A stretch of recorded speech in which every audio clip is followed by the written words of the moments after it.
Welcome to the Bushido Gang. What's up, ladies and gentlemen? It's Attack on Samurott, and welcome to another Pokemon Showdown live for you guys.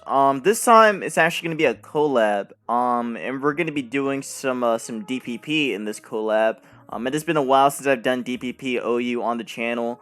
So I decided, hey, I may as well bring it back. And this time I'll actually be having a collab with that, having a guest here, a new guest on the channel, who's pretty experienced in the DPP OU metagame.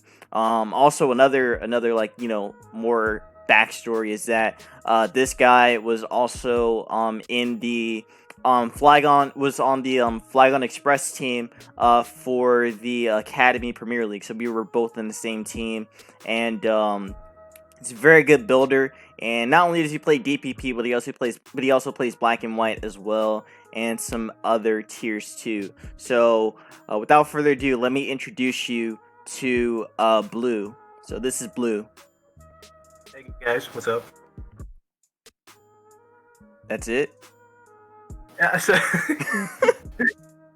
did you want me to do anything extra special or something?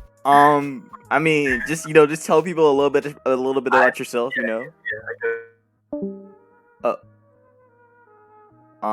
It seems we have some technical difficulties. He should be back soon. Hopefully. I think he just oh, Blue, are you good? Blue. My Discord just crashed for no reason, like it actually shut it down for Oh. no reason at all. Oh. Well, is everything good now? Yeah, it should be, yeah. Okay. Just out of the blue. Okay. Out of the blue. Anyway. Okay, but Blue, you gotta tell the people about yourself, Yeah, I got you. Basically, I've been playing Pokemon for like 5 years now. I've been on some tournaments like World Cups, Smogon, Pokemon Online, or Pokemon Perfect. I played the Academy Premier League alongside Samurott, of course. I play old gens mainly, but I have no trouble playing new gens as well. But I'm more so consistent in DPP, ADV, and Black and White. So that's that. I like building more than I like playing, to be honest. And that's much. Alright, so basically what we're going to be doing, just like I've done with previous guests before, like Watermess and Cherry and also Taiga, we'll basically be playing some DPP matches and just give some thoughts about the DPP metagame. Now, before we get started, please make sure to leave a like, comment, and subscribe. Follow me on Twitter, join my Discord Bushido Gang, and subscribe for some more content on the channel. I'm trying to reach my subscriber goal of 400, and we are currently 331. So if we can get there before the end of the month, before 2020 ends, that would be amazing, guys. That would actually be perfect. So yeah, let's see if we can make it there. Blue, are you ready? I just sent you the challenge. I was born ready. Don't worry. Okay. All right. So let's see. Heatran lead. So let's see. I guess I can give actually no, I'm not gonna say what the team I have. We'll just you have to play it out. Let's figure it out together, yeah. Alright. So I'm gonna do this. So that's definitely Zapdos for starters. Yeah, this is the offensive variant of Zapdos right here.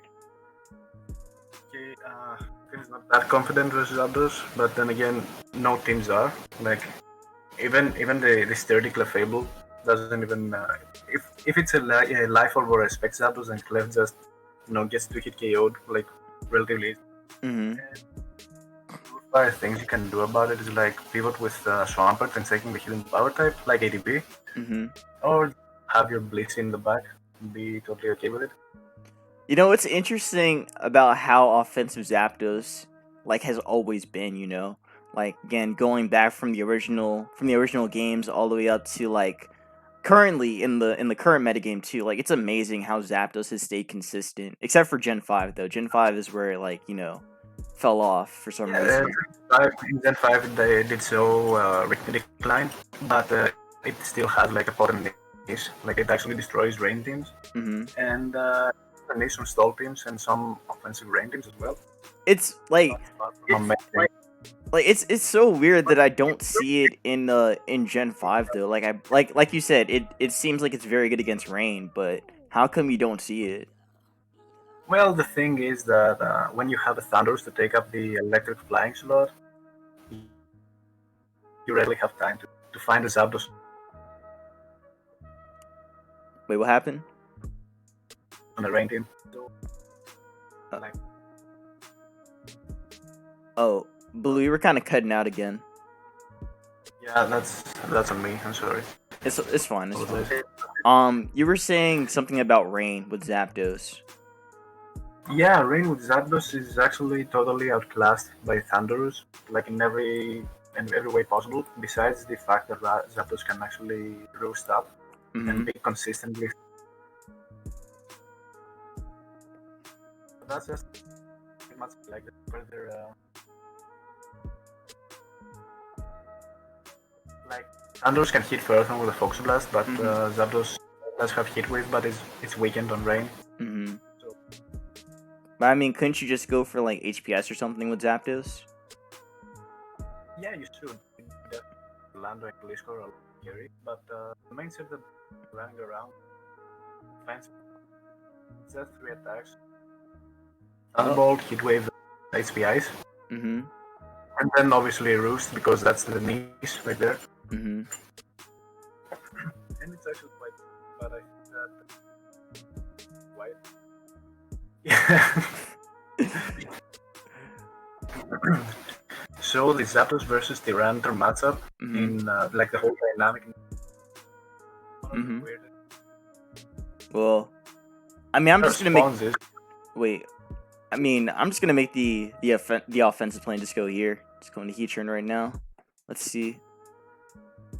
Were you trying to go for Stone Edge there? Yeah, that's definitely fine. I mean, that could be annoying. But it's still the game we play. Like it is the game we play. I clicked crowns anyway, so they don't going to be that disaster. So, oh wow, okay. Well, I guess that. I guess that'll have to do. Let's see. I'm gonna go into my boy right here. Yeah, and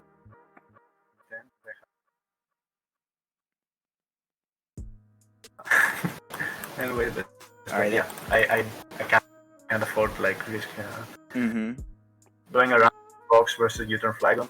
I only went U-turn in case you wanted to make some kind of prediction, in case you wanted to switch into something that could resist it. But I think the thing is, I with Rocks up, I lose way too much momentum, and bringing Zap for free is not like a good thing for me. When paralyzed and like 40% or something after Rocks. Wasn't that useful? Right. I'm gonna do this. What's your favorite playstyle in DPP? Oh, I was gonna ask you that. Oh yeah. We're linking up. That's cool. So yeah, tell me what's your favorite style in DPP? When it comes to favorite, I really like having a sturdy balance, but at the same time, balance actually really exploitable by stuff like Estive Realm. Like Estive Realm is actually really good. Kind of validates the whole concept of Clef because with a Clefable team, you're going to have your sturdy ground type to have a backup check to electrics, and you're going to have your steals mostly Jirachi and I guess a Heatran. So you'll. Oh no, this isn't good. But still. Wait, what? You cut out again. I couldn't hear what you were saying. I didn't say anything. Oh. Don't worry. Do this. Okay, that didn't work. Yeah, my favorite thing in DPP is mostly going with good synergistic offenses, like the one I'm using. Like Pokemon after Pokemon, and seeing the endgame kind of exploits itself to you. and like you may like for instance here I Okay. sacked my Titar, but I know that even if the Titar is dead, Zapdos with Rock Stop will be at like what is 64 now? Like 37. Like point on point, the game progresses, and I know what I have in the back, and I have an idea of what you have in the back. So I have a thing in my team that can possibly like sweep end game relatively easily if all goes to plan, obviously. Okay. I see what you mean. Like Like sorry, no, what? no. Say what you got to say, Blue. Yeah. I was going to say that the best type of offenses, in my opinion, on in DPP are the ones like what I nuclear offenses. So Hyper like, offense has a good lead, like Spike, Fox, and all of that. But having 6 strong mons that are synergistic together, like a different metagame to explore. Like never letting off the pressure. That's the way I like to play, honestly. I see. And the problem is that it's relatively hard to build around this type of team, actually. You know, So, yeah. like DPP is a really weird meta for me to build around. Like I'm not too sure what to really like build, you know. I do think that it comes with experience though when playing DPP. Like I don't really know it that well enough to really be confident in my building, you know. Yeah, it surely takes like some time to adjust yourself to DPP because many people say it like a really fast-paced metagame. Yeah, that's what that's what I do think about this metagame. I think it's very fast paced because there's a lot of there's a lot of Pokemon you have to keep around in order to not get swept by like a sweeper in the back. Because it seems like sweepers are like the dominant mons in DPP. At least that's at least that's from my experience and also from like what I've been hearing about the metagame. Yeah, that's fair. That's actually. Thing with DPP is that you like insane stuff like the Rakion and all the dragons running around. You will very rarely like fall down because of the opposing matchup. Like on team preview, you're going to see what the opponent has, and you know how. Same can't be applied in gens like 1 to 4. But the difference is like in ADV, the structures are like kind of how should I call it? Kind of simple. Like you're going to see that okay, this guy has no rock resist, so it just has to be. Otherwise, like lose to Aerodactyl or DD Tyranitar or something. But the problem with it is that the power creep actually doesn't allow you to think as much because people can just bypass like all out offense. Exactly. Okay. See, that's the thing. Like that's the thing. You can't really like I guess prepare for teams that well.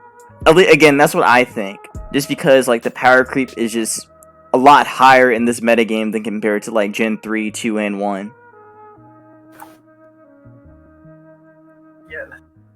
Like I don't mean to like cut you off, but could you imagine like in the current gens with with no team preview? Like could you imagine that? That would be insane.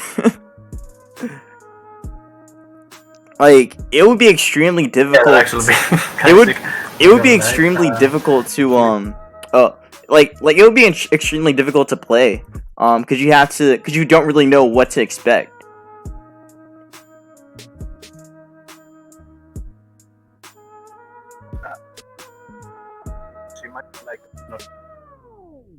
Wait, what happened? My team isn't really good versus Suicune or Zapdos, but the way that the tier itself plays, I might be able to, like, they're going, like, without a scratch. Like, the Zapdos takes rocks and Titar Sandstorm helps a lot with Suicune, and I have, like, in the back. Right. Like, everywhere. Um, By the way, I yeah. definitely win this. If unless you do something terribly wrong, which I'm not even sure you can do that. I don't think so. I mean, whatever your last one is, don't tell me what your last one is, by the way. But if it's something that can beat my dragons, then you probably win. But if not, then I think I just. Both. Hmm. Yeah. Okay. All right. Okay. Good. We need to think up a bit. Yeah. Let's see.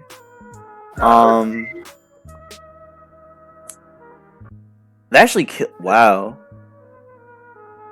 Okay. All right. I didn't expect that. I did not expect that. You know, I think Yeah, I feel like I might have seen a similar team to this. Maybe. Probably not. I'm probably just like overthinking about it, but it's a cool team. Yeah, the structure is actually kind of simple, but it's like there are like 6 really strong Pokemon together. Like Bronzong eats offense alive with Trick Room, and there's a Heatran which is like a really reliable rocker and takes care of like the ground types that threaten the team. Because I'm Suka Berry with the Explosion.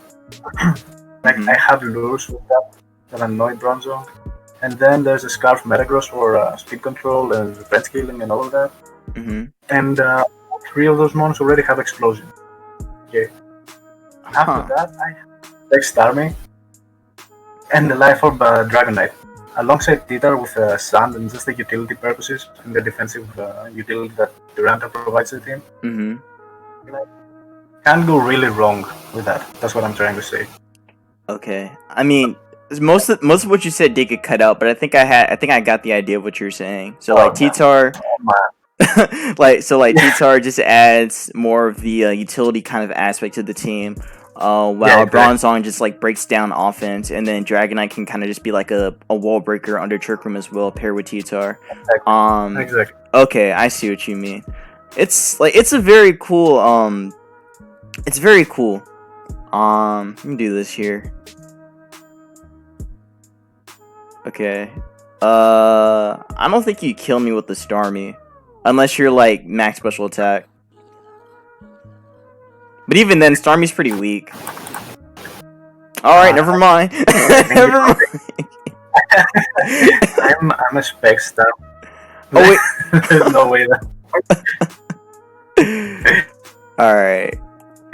But GG, yeah, outrage. So yeah. Yeah, GG, man. Okay, so let me ask you some questions, or some more questions.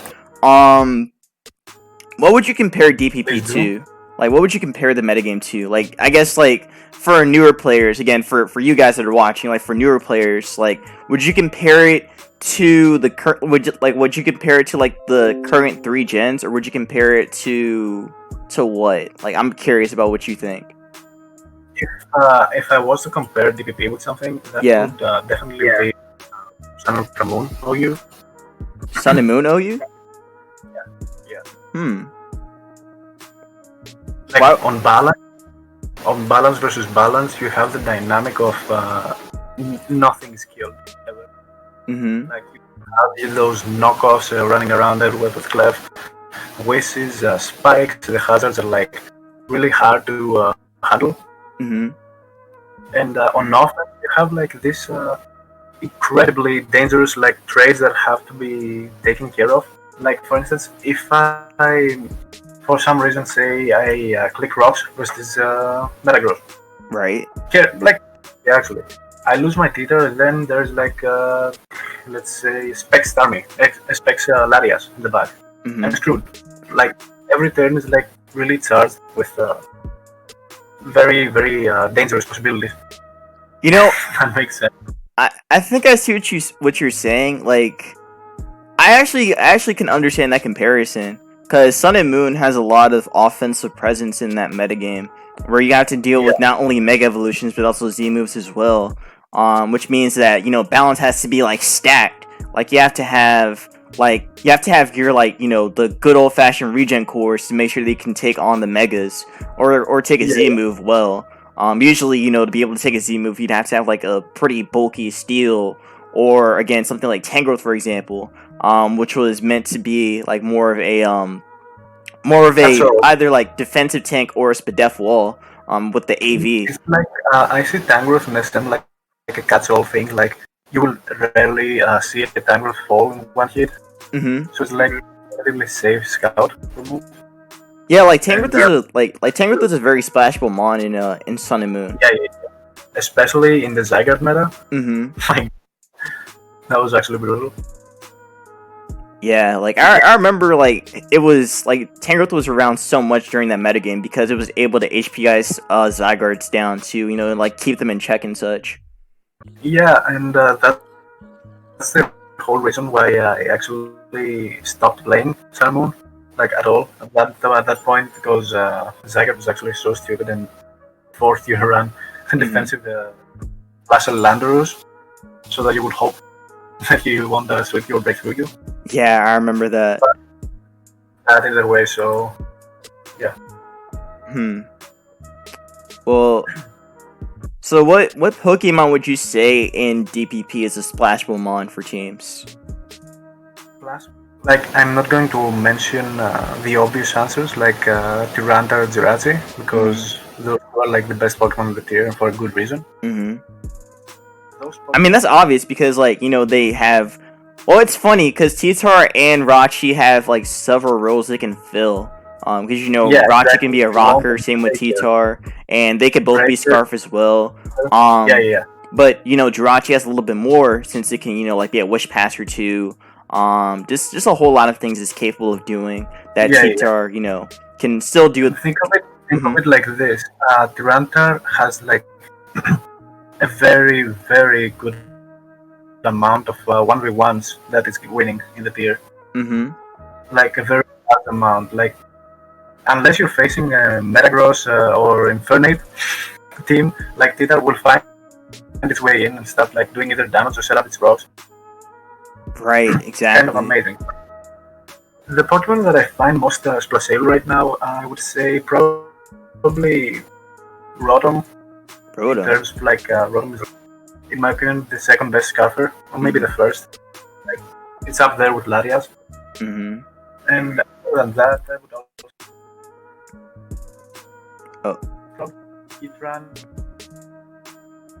I guess Larias itself, like it fulfills so many different roles. It's actually. So wait, so you would say so you'd say Lottie, Rotom, and then Heatran? Like those are the three like big Scarfers? Okay. Now that Especially now that the trio is gone, Heatran is like so much more like so much better than it used to be. Mm-hmm. Well, I died. No, I mean, I didn't really know who to. I didn't really know who to switch in that position. I think I had to go Titar there. Yeah. Let's see. So wait. Wait, what were we gonna say? Were you a Scarftar? Was I Scarf Titar? No. I was something a little bit bulkier. But that's all I got to say about that. Okay, I was just curious because there actually tends to run Tassleberry for these situations. Well, this team right here, this team actually had like a Cussaptar, so yeah.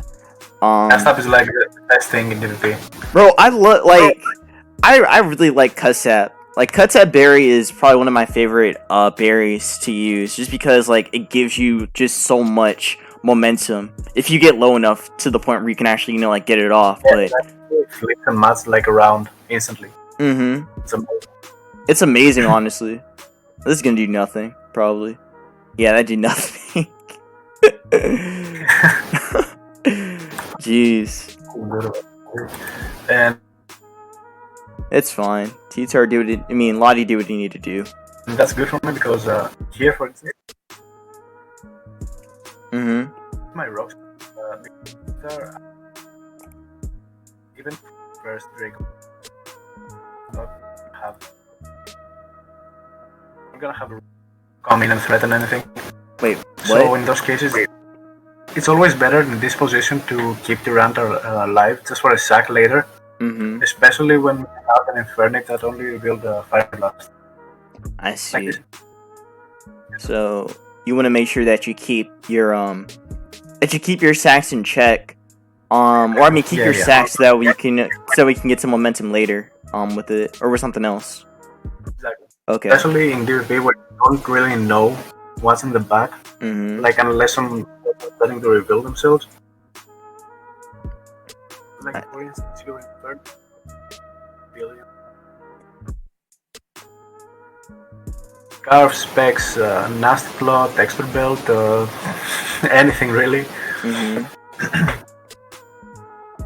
Yeah, like Infernip is also a really cool mon in DPPOU. Just because again it has so many roles it can fill too.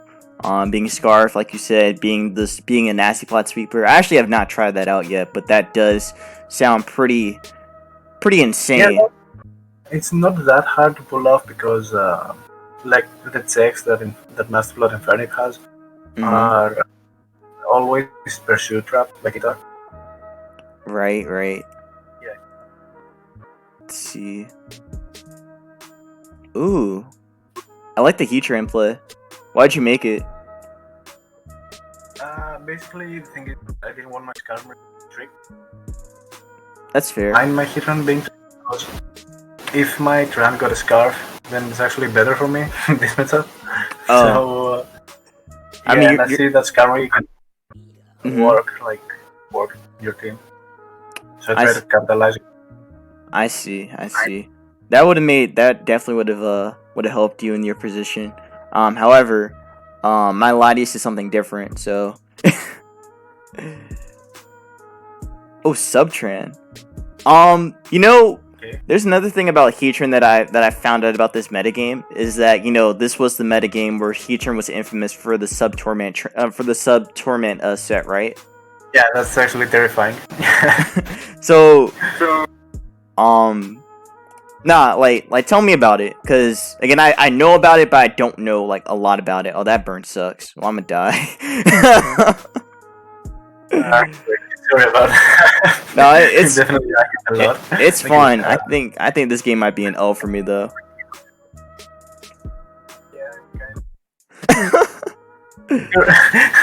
You're in a far like, I mean, all you can do. Well, I mean, you already know what to do. But yeah, no. Explain to me the Torment Trans set, because again, I've heard of it, but I never actually saw it in action. Well, Torment Tran is a set that was around in 2009, as far as I know. I didn't even know about competitive Pokemon then. Actually, it was actually brought up in by Gary Oak, I think, or Gary the Gengar. Gary the Gengar. In yeah, the point of Torment Heatran is that with these spikes are mandatory. Set behind the sub can't really be forced broken. Like there are like a number of moves that a Pokemon can use to break a Heatran sub because of the great amount of resistances it has. So if the Heatran plays super power. Right. So, so you basically just lock your opponent into the him with toxic poison damage or even a lava burn. And the same can be applied with Larias, Infernape, and all of that. Metagross with the Q, anything. Wow. But the problem is that it's kind of hard to fit into a team now because Toxic Spikes teams have better ability and matchup fishing nowadays. Yeah, I mean, like, isn't like T-Spikes more on a balanced kind of team? Because I know that at this one player that uses T-Spikes a lot. I think it's Escal. I know I picked up a team from him. He actually likes to run a lot of T-Spikes, or a lot of T-Spike builds with Nidoqueen. So it would make sense to like Heatran would fail on a team like that, right? Like on those balanced teams. Like that from him, yes. Okay. And the other thing about when you climb on the quote-unquote leaderboard of the DPP community, you will actually encounter whack things, if that makes sense. Like there was recently a tournament Mm-hmm. in DPP. It was on a community Discord channel server, sorry. Yeah. And the winner was Zisaok, if I pronounce his name correctly.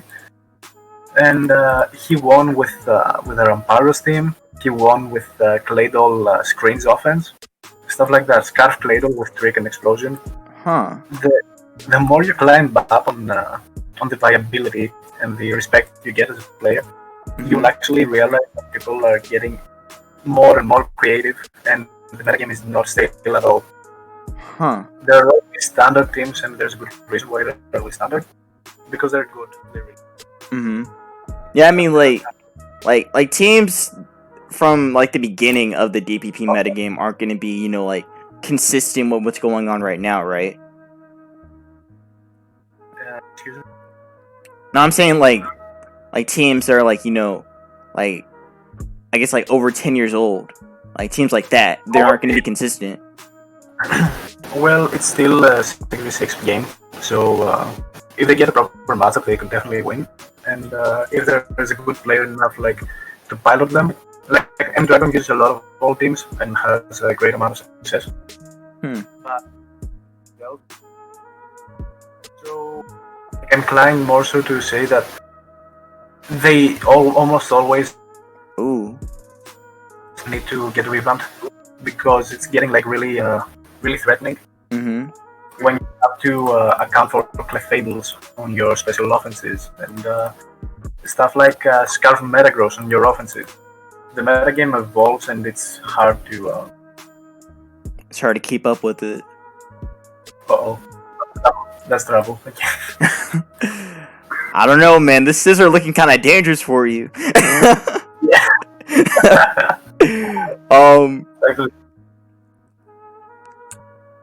Okay, there we go. Oh, thank God. Okay. Yeah, you're basically forced to BP because you didn't know if I had Fire Blast or not. Yeah. Well, now I think let's see. Let's see. Who do I let In go? my defense, I was expecting Elzirazi instead of Scissor because like that's why I left my Metagross, my Hitran to die because okay, I have a rod on my own Elzirazi. Huh. Well, I mean, But Scissor can be really dangerous if set up too much. Definitely. Yeah. But I have to say that this team right here that I have, this is actually Vay's team. This like offensive, or this Metagross offense team. I think I remembered. Yeah. Yeah, like this team. Honestly, I'd say this is my favorite team of DPP. Like this team right here, I enjoy so much because it just feels like a nice balance to me, you know. Like I'm not saying like it's a balance, you know. I know it's offense, but I'm saying like it just has like everything I need. You have the Phasmon, you have the Pursuitar, you have the Larias, which I'm not sure what said yet. It was Specs. It was Specs Lottie. Yeah. Hulk. So I just went like out of the blue again. See that? Focus has because well, Okaberry makes sense too because you have a Scissor. Mm-hmm. But yeah, it has like Wait, because what? the basic offense traits. Huh. The basic offense traits that allow a team to be successful and consistent. Yeah, exactly. Let's see. Well, I know Rotom just walls me completely, so I just gotta let this drop. Yo, can I get a boost game? No, you can't. Come on, game. Let me get a boost real quick. Alright, come on. There we go. Alright. Oh crap. There we go. That's very fun. Okay, let's see.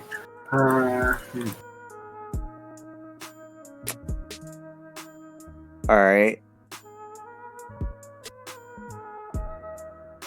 I'm gonna regret this. I'm gonna regret this.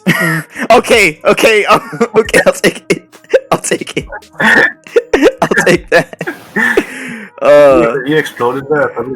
I was thinking about it. Like, I'll get it. I was thinking about it. I was just like, nah. If I boom, he'll go Rotom, and then it's over. But I have a shot now.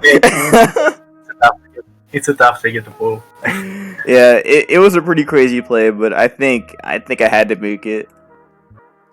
Okay. Oh, HP Fire. That's cool. Yeah, that was a definitely good play. That's HP grounded. Oh, it's HP ground. Oh, okay. Okay, how do we not lose this?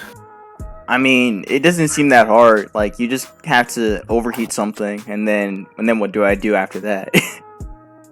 You can still like you can pretty much still win with Rotom. Like you could just throw out the Lottie at this point if you want. That was the plan.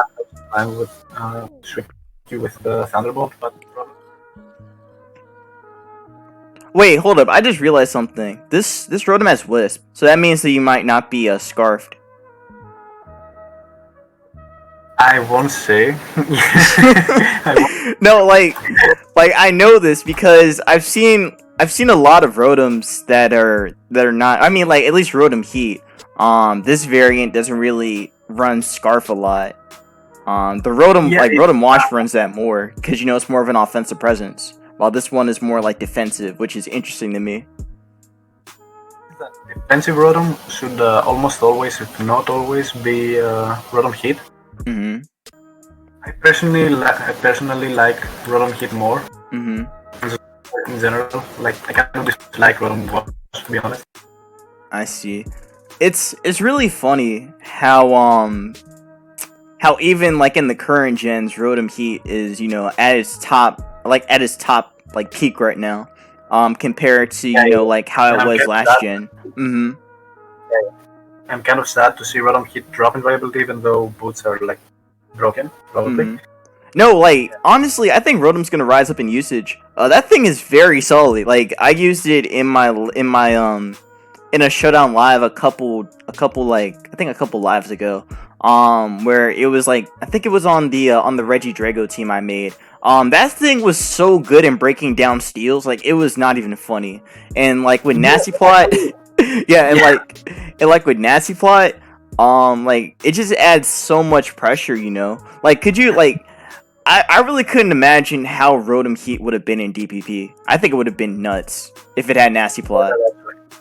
Yeah, the thing is, a Rotom Wash with Nasty Plot, that would be actually terrifying. It doesn't have the type of Hydro Pump that Rotom Wash would have for Tyranitar. Right. So you would like really need to chip down the Tar, or if it's a Scarf, right? Yeah, that's definitely different. Mm. With Rotom would be if it had Volt Switch in this in DPP. Oh, yeah. I think Volt Switch would have been like too much for DPP. Yeah. Like I think it might have been like borderline broken.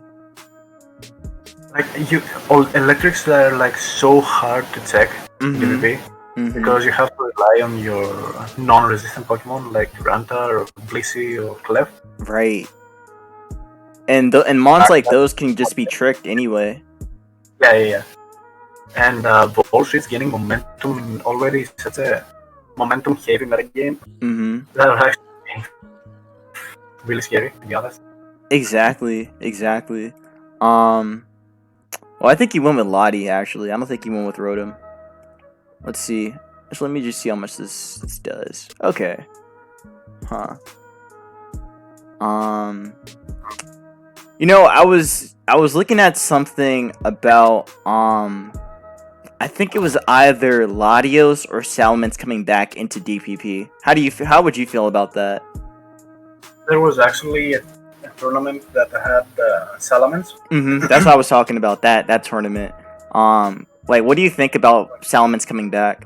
Because I've heard that it could be pretty dangerous coming back.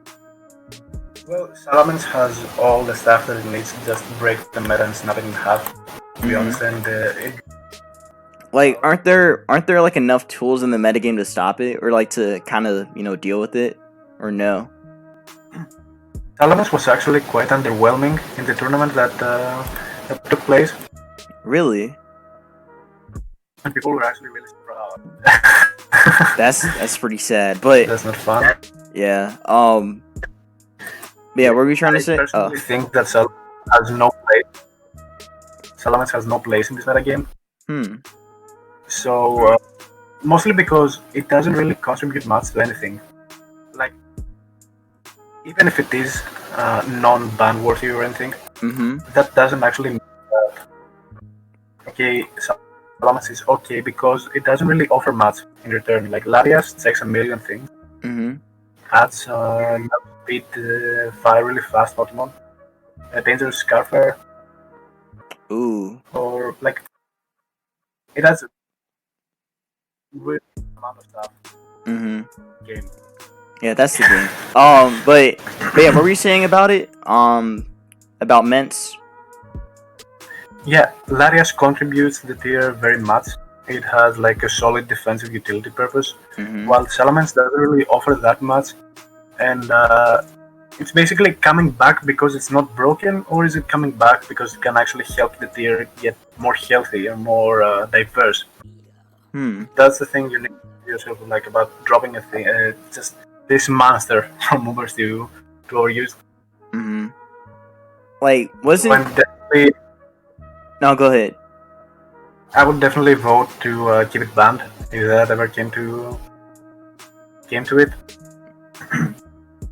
I guess it would just be too much with, Lottie and also Dragonite as well. Like, having 3 dragons added on to the meta would just be too much. And that Kingdra and Flythunder, right? Quite many dragons, and the metagame in itself was at a state at one point when the Larian. Yeah, I guess that would be too much to deal with. Yeah. Okay, so one more question that I want to ask. For the players out there that want to get into DPP, what would you say is the best way to learn DPP? Well, personally, myself, I was able to learn DPP by reading a lot. I mean, a lot about the metagame, and like, I was at the forums and reading everything, every single thread that helped me realize what that people like to call them metagame plays. If you know what I mean. Like, in ADV, there's this whole metamans. Like, you have a Salamence and a Metagross, and that's how you handle, quote unquote, the Dragon Dancers in offense. Right, exactly. Those types of stuff for DPP help a lot. And first of all, there's that. There's a couple of good YouTubers to watch that get thorough in the metagame and help you develop and help your team build a lot. And then there's the part that I hated, but I had to do it. You have to ladder quite a lot to realize not just how the metagame looks, because ladder is not as much of an accurate representation of the metagame. Exactly. That's the one thing. Like, I don't mean to go off topic about it, but that's the one thing that really kind of throws me off about DPP. It's just the ladder. Like, the ladder, like you said, it's not a very accurate representation of the DPP metagame. So it's just like, how am I gonna learn when I'm fighting all this random stuff? Yeah. Like the other day, there was this dude that had Thunderbolt Dragonite, or like those types of random sets that really get you off guard. Then one can say, like, one can actually make a case about a good team shouldn't falter too much to that. At the same time, why should they try to prep for Thunderbolt Durant or Dragonite? Why would I ever do that? Exactly. That's actually the reason why I hate ladder. Like, I tend to be borderline average on tour play. I like to think that about myself. But when ladder, like, there's a reason why I actually have my ladder rating so low. It's because I tilt way too much on the ladder. Like, I really like to play if I know my opponent will make the optimal plays. That's where I excel at, like, reading through a game and seeing what's there to be seen. And finalize and my answer to your question earlier, Right. I would definitely try to check the resources and the rules of Valve and all the standard stuff that can help you learn any Olsen really. Mm-hmm. But the best way to learn DPP, in my opinion, is actually experiment a lot because when you have a good pilot, a good team in DPP, you will actually see, and the metagame will actually kind of reveal itself to you little by little. Like if you have a team like yours, let's say Metagross Infernape, Rotom Latias, Random and Silver, it's bound to happen. Know that. Okay, that's how I play around an opposing Skarmory. And with that, you can actually realize that how I, as a Skarmory user, can play around these threats. And just go on from there, like create different situations over your head. And because the metagame is not that big, and the threats aren't that, like, it's not SS, basically. In SS, you have a million threats to account for. DP is not quite that. You just have to keep it up. Wait, what was that? What was that part? Like, repeat what you said there, because you kind of cut it out again. The most important thing basically is to learn how to read a team, because team building, I believe, is the most consistent way to get better, and it's also the most important thing in a DPP game, because you know how to build.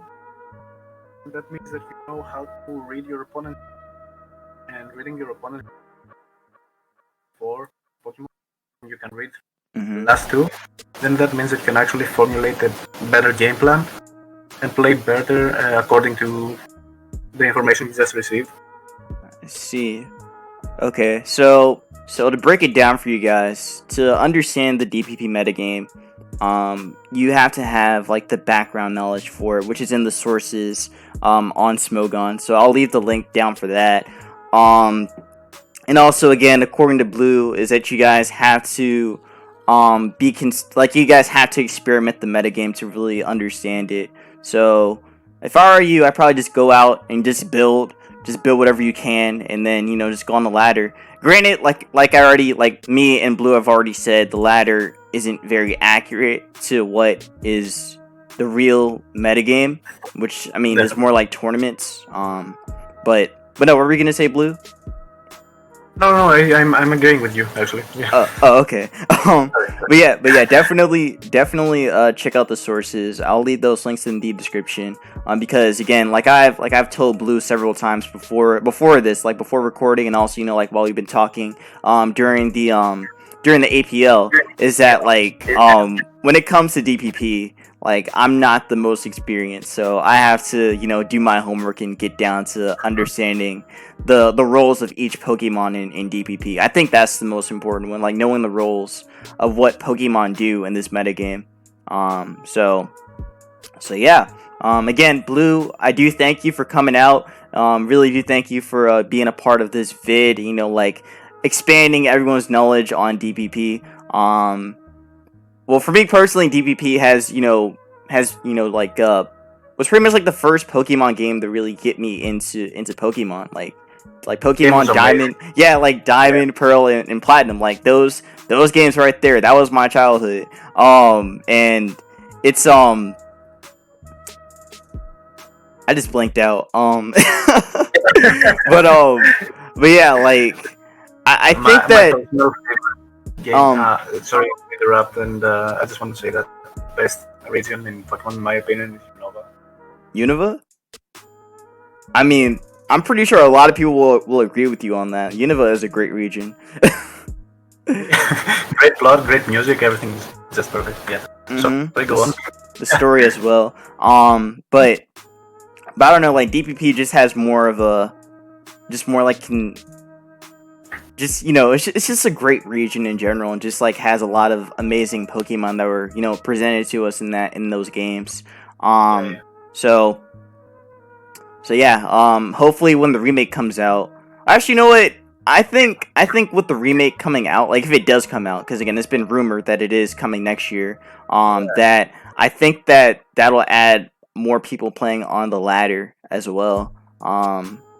Probably more experienced player. Like there's no hate, obviously. Like you can knock yourself out, go crazy on the ladder, and use whatever you want because that's the whole point of Pokemon. Not just being the ultimate competitive guide.